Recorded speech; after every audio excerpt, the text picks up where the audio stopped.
आधी गर्मी वाला जादुई गांव। ये भगवान, बड़ी ठंड है। हाय, ये ठंडी ठंडी हवा सीधे जाकर हड्डियों में चुभ रही है। राम जी ही बचाएं ऐसी कड़ाके की ठंड से। पता नहीं ये कैसा जादुई गांव है, पूरे साल बर्फ ही गिरती रहती है। भला होता कि हमारे जादुई गांव में सर्दी नहीं बल्कि 6 महीने ठंड और 6 महीने गर्मियां होती। जहाँ एक तरफ बूढ़ी जमुना अपने जादुई गांव में बर्फ गिरने से दुखी थी, तो वहीं दूसरी तरफ गर्म हिस्से में लू बह रही थी और लावे जितनी गर्मी थी। जुगनी पानी लेके मीलों पैदल चलते हुए घर जा रही थी। हे भगवान, मैं तो पसीने से बिल्कुल नहा धो गई। आग लगे ऐसी गर्मी वाले जादुई गांव को। नदी तालाब सब सूखे पड़े हैं, कितने किलोमीटर दूर से चलकर पानी लाना पड़ता है। इससे लाख गुना अच्छा तो पहले का मौसम था, थोड़ी तो दिक्कत परेशानी होती थी। इस तरह ठंड देखने के लिए तरसना तो नहीं पड़ता था। खैर, बोया पेड़ बबूल का तो आम कहाँ से होगा। आखिर क्यों ये महिला ऐसे मिसाल दे रही है और क्या है इस जादुई गांव का रहस्य जिसमें एक समय पर 2 अलग अलग मौसम मौजूद है। तो चलिए इसके पीछे की कहानी देखते हैं।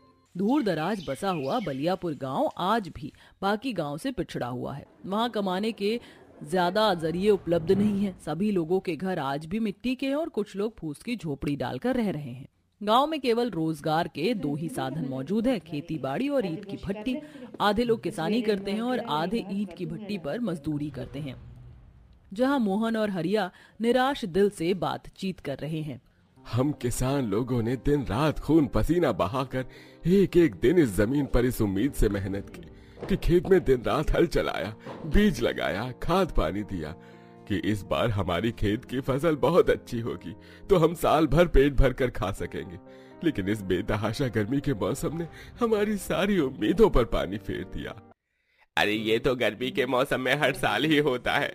हम जाने कहां कहां से कर्ज उठाकर खेती बाड़ी करते हैं, लेकिन ये गर्मी का मौसम हमारी अच्छी खासी फसल को नुकसान पहुंचाता है। अरे इससे तो अच्छा होता कि हमारे गांव में साल भर ठंड का मौसम बना रहता, तो हमारी फसल भी बर्बाद नहीं होती और मेहनत भी इस कदर जाया नहीं जाती। तुमने बिल्कुल ठीक कहा भाई। अरे तुम किसान लोगों को तो केवल अपनी अपनी पड़ी है। अरे हम मजदूरों के बारे में कौन सोचेगा। हमारी भट्टी तो गर्मी के मौसम में ही चलती है, सर्दियों में तो काम ही नहीं निकलता है। ऐसे में हम अपने परिवारों की रोटी पानी कैसे चलाएंगे, कभी सोचा है? अरे तुम लोग भी हमारी तरह खेती कर लो, किसने मना किया है? ज्यादा लंबी लंबी बातें मत फेंको बरखुरदार। अरे तुम लोगों की तरह हमारे पास खेती करने के लिए जमीन भी तो होनी चाहिए ना। इस तरह मौसम को लेकर लोगों के बीच में लड़ाइयां शुरू हो जाती हैं। तभी गांव की सबसे बूढ़ी महिला सीता काकी आकर दोनों का झगड़ा सुलझाती है। अरे क्या हो गया है तुम दोनों को, इस तरह से लड़ाई क्यों कर रहे हो? एक ही गांव में रहकर इस तरह से एक दूसरे के खून के प्यासे बने हो। पहले ही हम लोग इतने दुख तकलीफों में अपना पेट भर रहे हैं। भाई भाई की तरह रहो, भगवान से प्रार्थना करो, वो सबका बेड़ा पार लगाएंगे। अरे बस करो काकी, अगर सच में भगवान होते तो हमारी गांव की परिस्थितियां इतनी गरीब और दुखदाई थोड़ी ना होती। बात करती हैं। गांव के गरीबी भरे हालातों ने गांव के तमाम निवासियों को नास्तिक बना दिया था, इसलिए कोई ईश्वर में श्रद्धा विश्वास नहीं रखता था।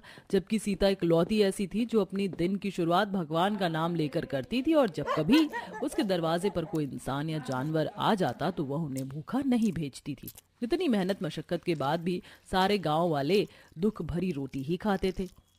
जहाँ दीना अपनी पत्नी कम्मो से बोलता है, अरे थोड़े दिनों में ठंड का मौसम शुरू होने वाला है कम्मो, फिर ईंट भट्टी बंद रहेगी। समझ नहीं आ रहा है ये ठंड के 3-4 महीने कैसे कटेंगे। यही चिंता तो मुझको भी खाई जा रही है जी। हम तो गरीब आदमी हैं, डेली के कमाने खाने वाले, राम जाने क्या होगा।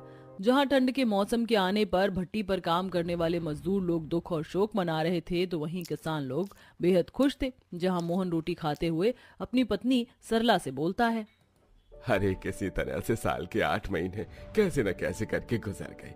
अब तुम देखना सरला, इस बार मैं ठंड के मौसम में अपने खेत में आधे हिस्से में मकई और आधे हिस्से में सरसों उगाऊंगा। सर्दी के मौसम में हमारी फसल बिना किसी रुकावट के अच्छी होगी और साल भर खाने का जुगाड़ भी हो जाएगा। भगवान करे तुम्हारी सोच पूरी हो जाए जी। उधर सीता अपनी थाली में 2 रोटी बनाकर खाने चलती है, तभी एक कुत्ता काऊ काऊ करते हुए उसके दरवाजे पर आकर बैठकर पूंछ हिलाने लगता है। तुझको भूख लगी है? ये ले, इसमें से एक रोटी तू खा ले, मैं एक खा कर रह लूंगी। कुत्ता मुंह में रोटी दबाकर चला जाता है तभी एक गाय भी आकर गुहार लगाने लगती है। लगता है आज ईश्वर ने मेरे नसीब की रोटी लिखी ही नहीं। लो गौ माता, ये तुम खा लो। गाय रोटी खा लेती है तभी वह गाय देवी पार्वती बन जाती है। सीता, मैं तुम्हारे मददगार भावना से खुश हुई, इसलिए इस प्रकृति की सृजनहार होते हुए मैं इस गांव के आधे भाग को ठंडे गांव और आधे भाग को गर्मी वाले गांव में हो जाने का वरदान देती हूँ, ताकि सबकी अड़चनें दूर हो जाएं। किंतु याद रखना, इस गांव में अब इस 2 मौसम के अलावा और कोई तीसरा मौसम नहीं आएगा। तुम्हें पूरे साल इसी एक मौसम के सहारे रहना होगा। हम सबको स्वीकार है देवी, हम रह लेंगे। ठंड का मौसम हम किसानों के लिए लाभकारी है।